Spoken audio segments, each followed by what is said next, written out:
Let's go. Mee haa eegalu. Akkuma baratame jechoota afaan Ingiliffaa. Here we go. Mee haa eegalu. Good.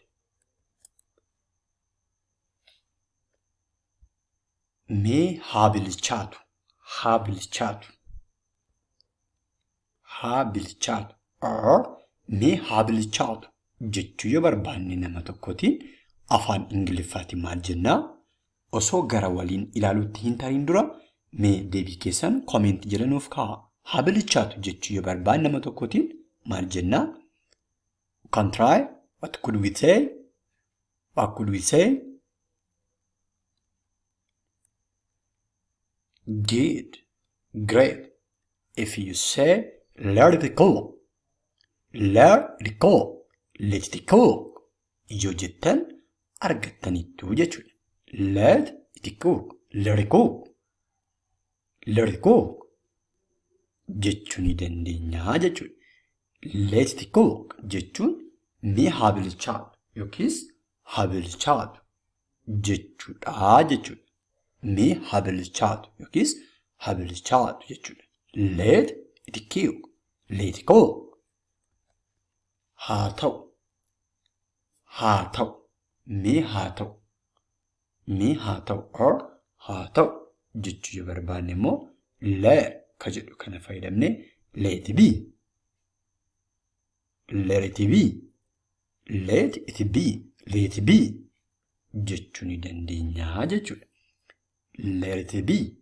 Let it be jechuun mee haa ta'u yookiis akkuma jette sana haa ta'u jechuudha. Let it be. Let it be. Sorry.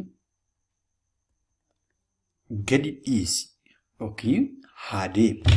Haa deemu yookiin immoo gadi dhiisi ni jenna yeroo hedduu. So afaan Ingiliffaatiin gadi dhiisi yookiin haa deemu jechuu yoo barbaanne let it go. Let it go. Let it go. Let it go jechuu ni dandeenya jechuudha. Let it go. Let it go jechuu ni dandeenya jechuudha.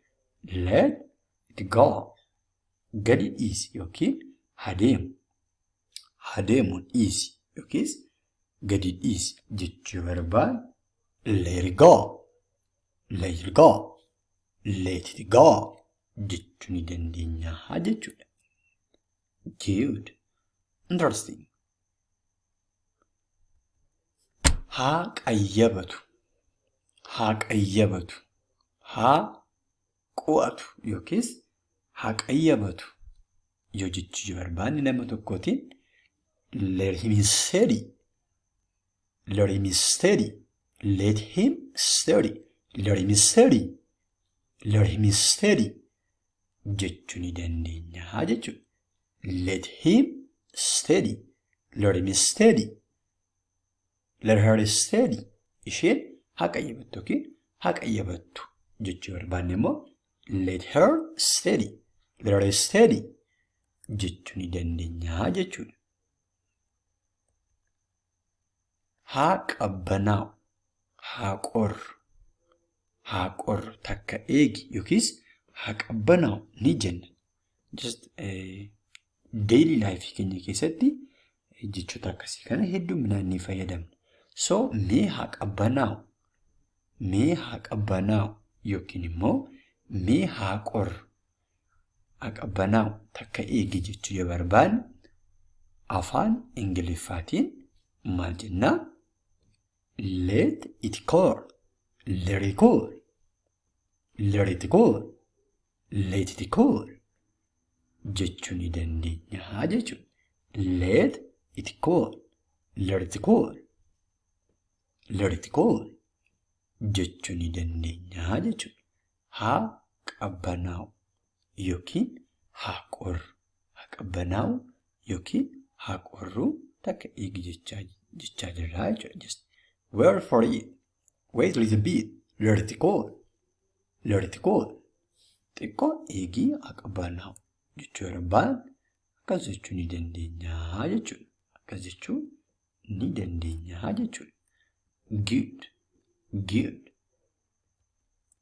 Haa fayyu. Haa fayyu. Takka eegi haa fayyu yookiis haa fooyya'u jechuu barbaanne let him heal. Let him heal. Let him heal. Let him heal. Just let ka jedhu kana fayyadamne bifa garaa garaatiin akka kanatti afaan Ingiliffaatiin jechoota kana jechuu ni dandeenya jechuudha. Let him heal. Let him heal. Let him heal. Haa fayyu mee haa fayyu jechaa jirraa jechuudha. Coolageera goggogeera just coolageera. Innoo coolageera yookiis akka goggoguu ta'eera jechuu yoo barbaanne immoo it is wilted. It is wilted. It is wilted. Is wilted. Is wilted. Is wilted jechuu ni dandeenya jechuudha. Is wilted jechuun coolageera. Coolageera jechaa jirraa jechuudha. Coolageera jechaa jirraa jechuudha. Great. Great. Afaan Ingiliffaatiin mee isin immoo dhiisi innoo coolageera. Dhiisi. Dhiisii hin ta'u innoo coolageera jechuu yoo barbaanne maal akka jennu deebii keessan komentii jala nuuf kaa'aa. Pour your answer in the comment section. Leave your answer in the comment section. Thank you. Thank you. Thank you.